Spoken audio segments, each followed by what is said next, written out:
So the NFL roster cut down deadline has officially struck, and the Baltimore Ravens, they have their 53-man roster. However, they're not going to announce that to a little bit later in the evening, and we're going to do a live stream tonight. But until then, we got some interesting rumors, some players that became available at positions of need for the Baltimore Ravens, a really wild trade scenario thrown out there by Brett Coleman, and an update on Keaton Mitchell. So I want to start off with Brett Coleman's trade scenario that he put out here, because Brett Coleman, I really respect him as a content creator. He has excellent content, very smart football mind, great film studier, and he put out this little trade scenario that made me think, but I don't agree with. He says, my proposal for a three-way trade that solves a lot of problems for three different teams. The 49ers get a 2025 first-round pick from the Ravens, and they get Rashad Bateman from the Ravens. They also get a second-round pick from the Bears and Braxton Jones from the Bears. The Bears get Trent Williams to shore up their left tackle spot, and the Ravens get Brandon Ayuk, the star wide receiver with over 1,300 yards and 7 touchdowns last season. He specifies the Ravens would be tight on money, but restructures theoretically make it doable. Bears get a short-term upgrade at left tackle to help Caleb during his development. 49ers set themselves up to be able to easily pay Brock and get picks and get players who can immediately contribute right now. I think they're about $37 million over the cap, and they still have some contract issues on their hands with Brock Purdy, Trent Williams, who wants a new contract, and Brandon Ayuk. They might have to trade somebody. Let me tell you why I don't like this for the Ravens is, first of all, you have to not only give up a first-round pick and a former first-round receiver, but then you also have to pay your new receiver in Brandon Ayuk. Now, I'd love to see a star wide receiver with Lamar Jackson paired up next to Zay Flowers, who's a star in the making. That would be really fun. I don't think the Ravens would forfeit their future like that with giving up a first and Bateman and having to pay all that money. It just seems like a lot. Not to mention, you guys know I'm high on Rashad Bateman. The Ravens obviously made their statement and their stance on Rashad. They paid him. They made it clear that he's the guy at wide receiver this year next to Zay Flowers. And it doesn't seem like they're trying to upgrade at wide receiver 1 or 2, maybe more towards the back end of the roster, wide receiver 3, 4, 5, and 6 as far as depth goes. And as far as depth goes, let's talk about a couple of guys that are available at the wide receiver position. Last night, we talked about Donovan Peoples-Jones, who had a 600-yard season, an 800-yard season in both 2021 and 2022. Lions traded for him last season. He's a 6'2", 204-pound receiver, and he's only 25 years old. He's still talented and young with some recent high-level production. He's also a downfield threat that would help complement what we have right now in Zay Flowers, Mark, Isaiah Likely, and those boys. Another guy that's available that was just released by the Texans is a guy that I was interested last year in free agency before the Texans signed him after he departed from the Dallas Cowboys. That's wide receiver Noah Brown. The former college Ohio State Buckeye had 33 catches for 567 yards and 2 touchdowns last season with Houston. The year before that, he had 555 yards with Dallas. So 2 back-to-back seasons with over 500 yards of production. He's a veteran. He can run routes. He's got strong hands. I like the idea of a Noah Brown veteran, wide receiver 3, 4, 5, 6 depth type of piece that can move the chains and make plays for you and provide some stability at the receiver position. As long as Zay Flowers and Rashad Bateman are healthy this year, I'm comfortable with the wide receiver 1 and 2 combo there. Rashad Bateman's talent alone makes him capable of a 1,000-yard season, and I fully believe that. The question has never been the talent, it's always been the availability. Anytime he's on the field, he runs crisp routes, he gets open, he even makes guys miss with the ball in his hands, and he's very good at creating separation, especially early in the route, getting open, making himself a nice easy target for Lamar Jackson right off the line of scrimmage. And I think that's going to be big time for the Ravens this year, as they're going to want to get the ball out quick with 3 new starters on the offensive line. That's the biggest question mark, and I think the Ravens offensive line is going to have some hiccups and some growing pains early on. I think they're going to want to utilize Derrick Henry in the running game to slow down the pass rush, and I think they're going to want to utilize the quick passing game as well.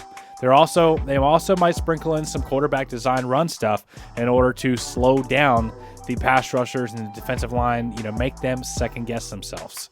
Speaking of that offensive line, check out a guy who just became available that's just released by the Philadelphia Eagles, former Texan, a second-round offensive lineman, Max Sharping.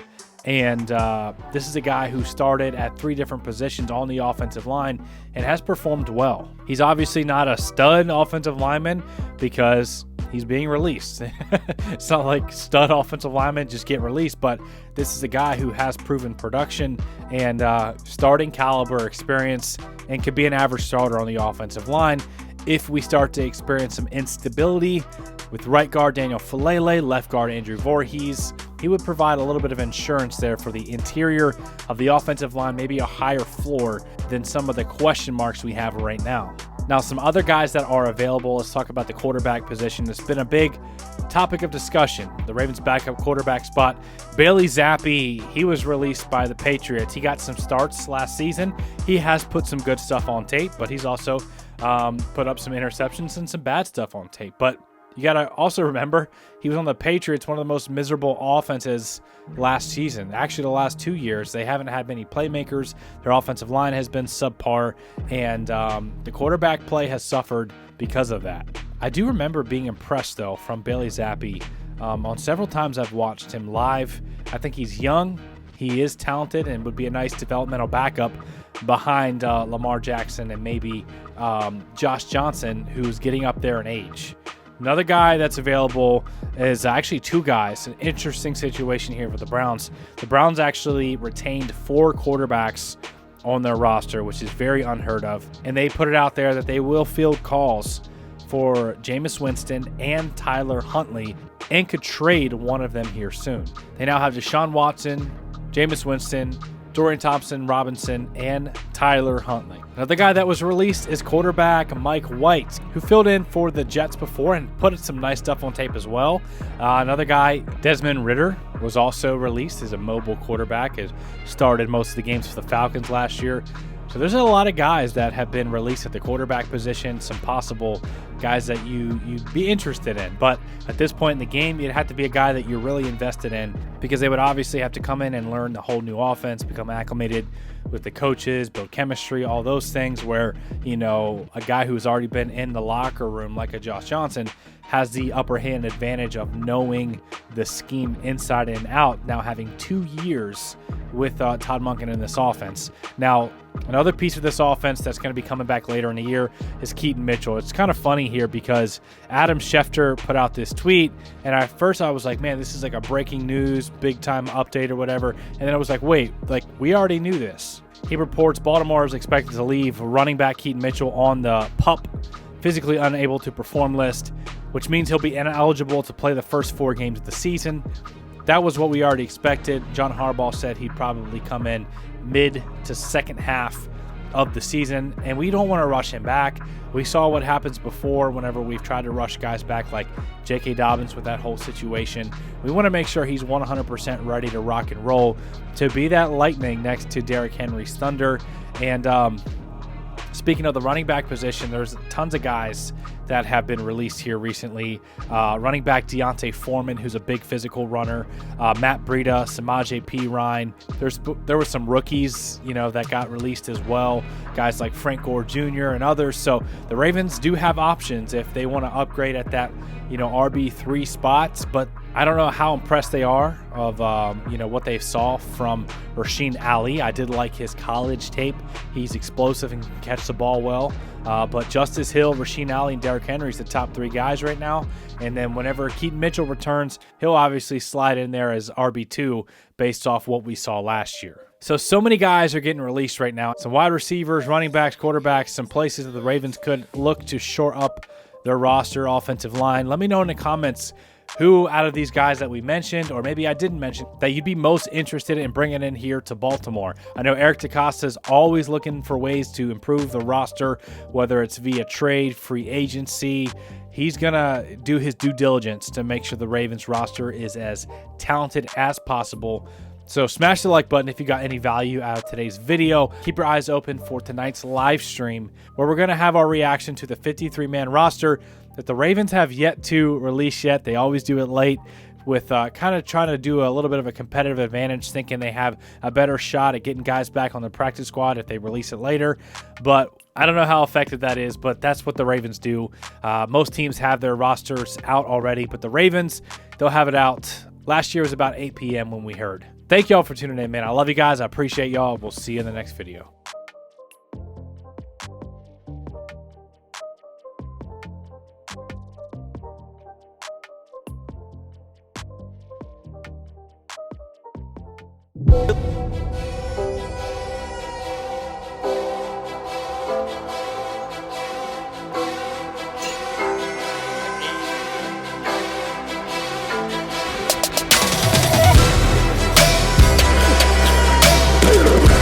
When he wasn't looking, he ran me over.